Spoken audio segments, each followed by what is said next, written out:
All right, so get ready, because today we're diving into one of those topics that just makes you question, well, everything. Or maybe just makes you laugh. We're talking crop circles. Yeah, those mysterious patterns that just kind of pop up in fields overnight. Exactly. They inspire, like, everything from those breathless documentaries to some really wild theories. Right, totally. I mean, what always gets me is the sheer range of explanations. Oh, yeah. Like you've got everything from, elaborate hoaxes all the way to extraterrestrial messages. Right. And even some people who blame it on, get this, the wind. The winds. It's like, come on, The really. human imagination seriously knows no bounds. It's no bounds whatsoever. And that's kind of what we're going to have some fun with today. All right. Think of this deep dive as like a playful exploration of all those out there aspects of crop circle lore. We'll unpack some of the classic theories, we'll dig into the so-called evidence, and maybe, just maybe, we'll uncover some laughs along the way. Sounds good to me. We're going full-on skeptical yet entertained mode here. Love it. So, to kind of set the stage, Okay. let's go back a few centuries, like way back to 1678 to be exact. Ooh, okay. There's this woodcut that appears in England. It's called the Devil's Reaper. Ooh, spooky. It depicts, well, a devilish figure making swirling patterns in a field. Now, whether this is like an early crop circle sighting or just some artistic license, it definitely sets the mood for the kind of speculation that's followed this whole phenomenon ever since. A demonic entity creating crop circles. Talk about a strong opening act. But hey, it was a different time back then. That's for sure. Skip ahead to 1966, and we've got like a slightly more modern twist. Okay. An Australian farmer encounters a glowing orb. It's hovering over a field, and, wouldn't you know it, a circular imprint is left behind after the orb disappears. Glowing orbs, huh? Sounds like we're headed into sci-fi B-movie territory now. Right. It's almost too perfect. W. And this kind of kicks off what we could call like the golden age of crop circles. Starting in the 1970s, these intricate designs, they start popping up all over England with like increasing frequency, and the designs get more and more complex. And that's when the theories really start flying. Oh, yeah. Okay, so let's break down the main camps here. Right. First, we've got the hoaxers, the folks who say it's all just elaborate pranks. Right. Then there's the alien enthusiasts claiming these are messages from extraterrestrial civilizations. Of course. And finally, there are those who attribute it to natural phenomena. Now, I don't know about you, but I have a hard time believing the wind can create those perfectly symmetrical geometric patterns in a wheat field. Yeah, the natural phenomena explanation definitely requires a generous dose of imagination, to say the least. Yeah, a little bit. But you know what's fascinating? It's how each camp presents its own, like, brand of evidence. Some more convincing than others. Oh, absolutely. Some are much more convincing than others. Let's talk about the hoax theory for a second, because it has its own little saga attached. Oh, it does. Enter Doug and Dave, Doug and Dave. two British men who in 1991 claimed responsibility for creating, get this, hundreds of crop circles since the 1970s. Their tools? Planks, rope, and apparently a lot of free time. Their confession became a media sensation. It did, didn't it? And for a while, it seemed like the mystery was solved. Case closed, right? Right. Except, if you look a little closer, their story starts to unravel faster than a poorly made crop circle. Okay, I like that. I like that. We're talking about two, shall we say, mature gentlemen Me here, okay. creating these massive, often incredibly detailed design in fields all over the world overnight. Logistically speaking, it's mind-boggling. Yeah, it's like the ultimate retirement hobby. Right. Taken to, like, an absurd level. Totally. Unless, of course, Doug and Dave had secretly mastered teleportation. That's right. Or had, like, a global team of highly skilled and incredibly silent accomplices. The more you think about it, the more their story sounds like, well, a story. And yet, despite the, widespread skepticism Right. and the obvious holes in their narrative, their confession had a lasting impact. It did. It's like a crop circle-themed Mandela effect. Okay. Even though most people recognize that their story is, let's be generous and say unlikely, the idea that all crop circles are hoaxes kind of took root. It did, yeah. It became this easy explanation. Right. A way to dismiss the whole phenomenon without actually having to, grapple with the more mind-bending possibilities. Right, exactly. So we've got this debunked hoax that continues to cast a long shadow, right? It does. Where do we go from here? Right. Well, if we're going to entertain the idea that some crop circles might be like the real deal, Right. we have to ask, Is there any scientific evidence to back it up? That's where things get really interesting. Researchers, determined to put that hoax theory to the test, tried to actually recreate crop circles, Oh, wow. but in controlled conditions. They wanted to see if they could replicate those intricate patterns, the flattened stalks, the whole shebang. And guess what? Right. It turned out to be a lot harder than it looks. Sure, they could make some, passable designs in broad daylight. Right, right. But capturing the complexity and the scale of genuine crop circles, especially under the cover of darkness, well, that proved incredibly challenging. So replicating crop circles isn't as easy as just grabbing some rope and a plank and heading out to the nearest cornfield. I'm shocked, truly. But seriously, if even scientists are struggling to fake it convincingly, doesn't that lend some credibility to the idea that something else might be going on? It does raise some intriguing questions, but here's the real kicker. When researchers actually compared genuine crop circles to the ones they manufactured, they discovered a key difference. Hmm. And it's not just about the design itself. Okay. In real crop circles, the plants are bent, almost gently, close to the ground. They show these elongated nodes and these tiny holes in the stems, but there's no breakage, no snap-in, no real damage. Fabricated circles, on the other hand, well, they look like what they are. Plants that have been forcefully flattened, often with broken stems and scattered debris. So it's not just about, like, the artistic merit. Right. There's something fundamentally different about how the plants themselves are affected. Exactly. That's a pretty big clue that something more than just human trickery might be at play, right? It's a clue that's led some researchers to speculate that there might be forces at work that we don't fully understand yet. Some suggest that electromagnetic forces could be involved, perhaps even some kind of energy that we haven't even discovered yet. Electromagnetic forces. Yay. Undiscovered energy. Okay, now we're venturing into some seriously intriguing territory. This is where the playful skepticism starts to get a little bit... Yeah, well, maybe we should keep an open mind here.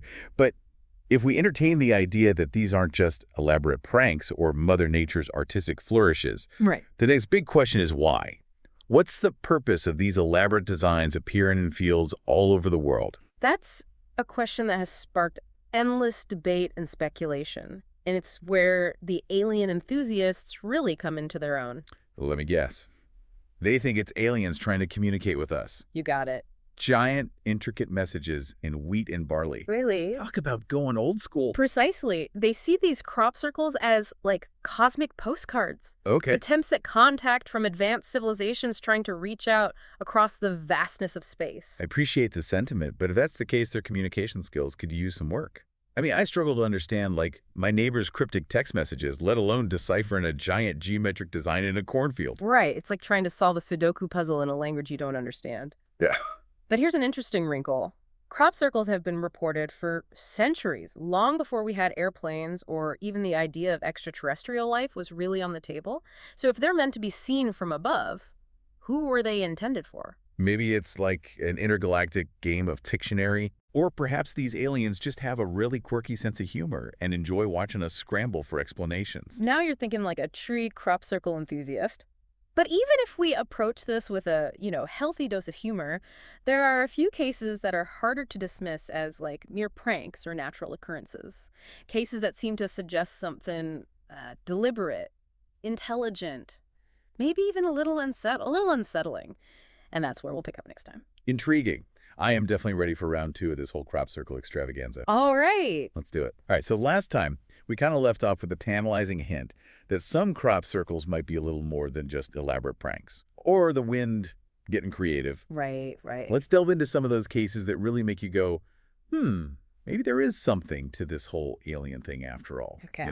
Yeah. One that always stands out is the Chilbolton crop circle, which appeared in August 2011, near, fittingly enough, the Chilbolton Observatory in England. What makes this one so interesting is that it seems to be a direct response to a message humans sent into space back in 1974.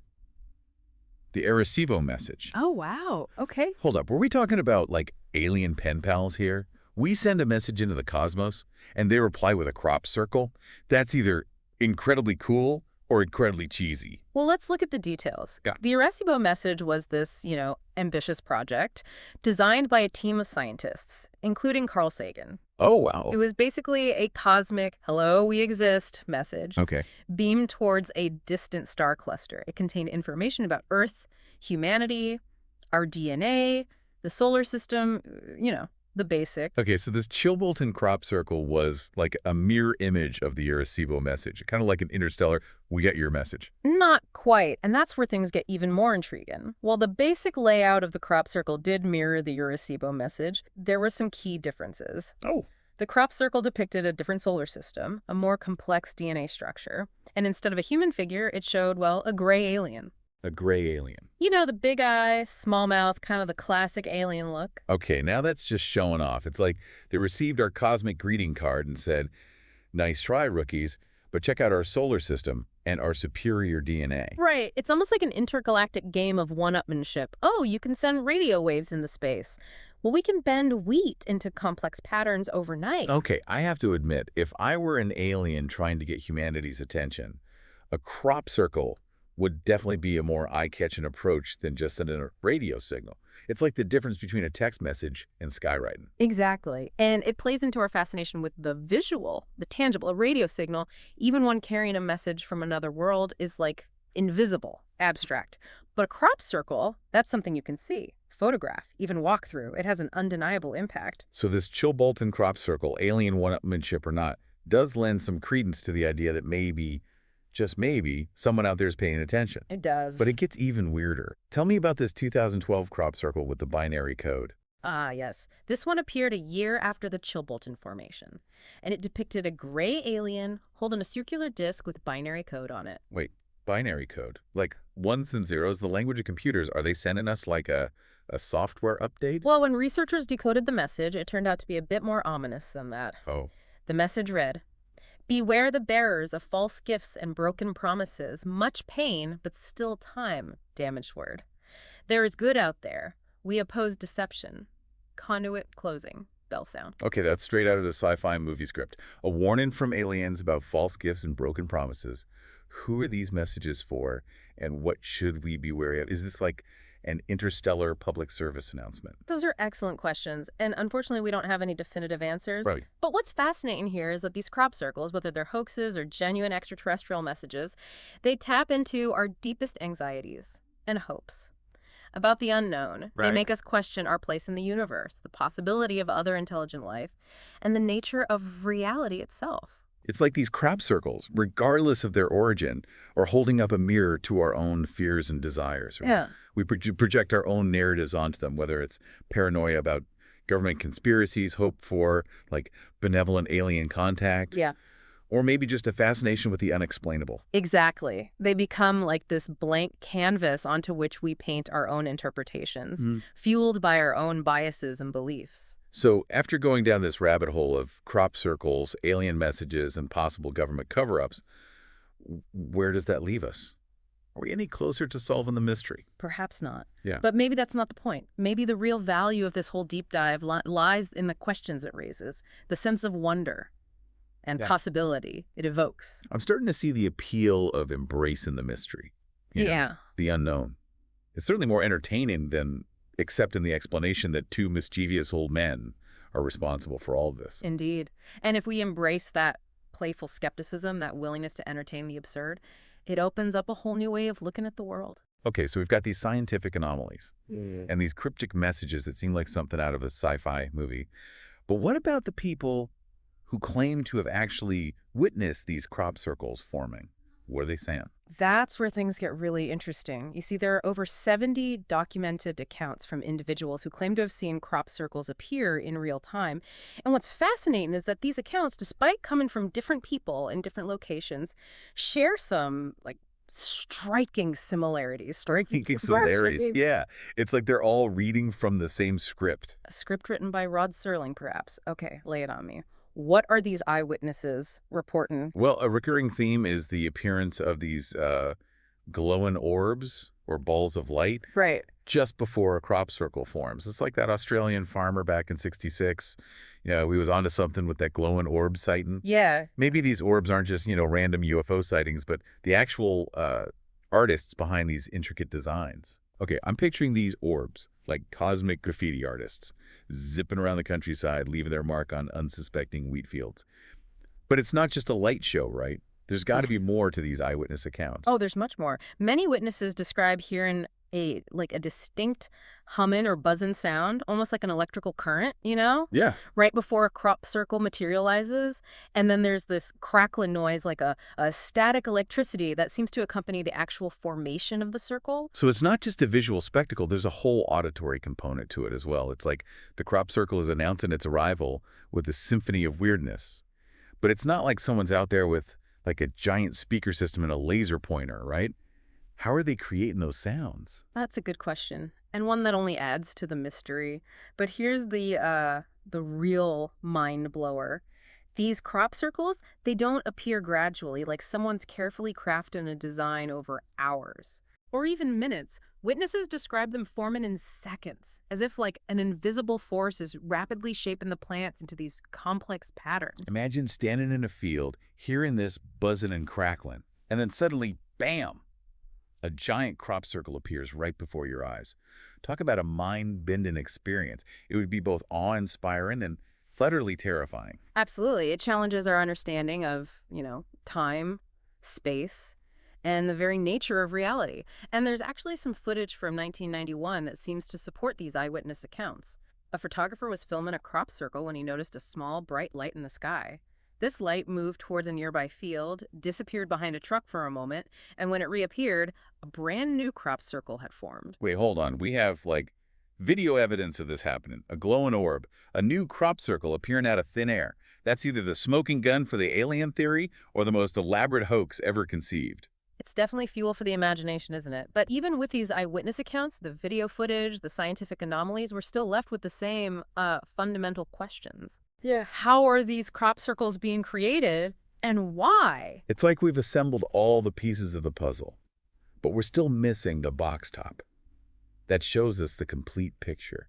And that's where I think we have to embrace the inherent ambiguity of this whole phenomenon. Maybe the point isn't to find a definitive answer, but to revel in the mystery. Yeah. To acknowledge that there are things in this universe that we may never fully understand. I think there's a certain beauty in that, don't you? The acceptance that there are forces at play, wonders to behold, that defy our attempts at explanation.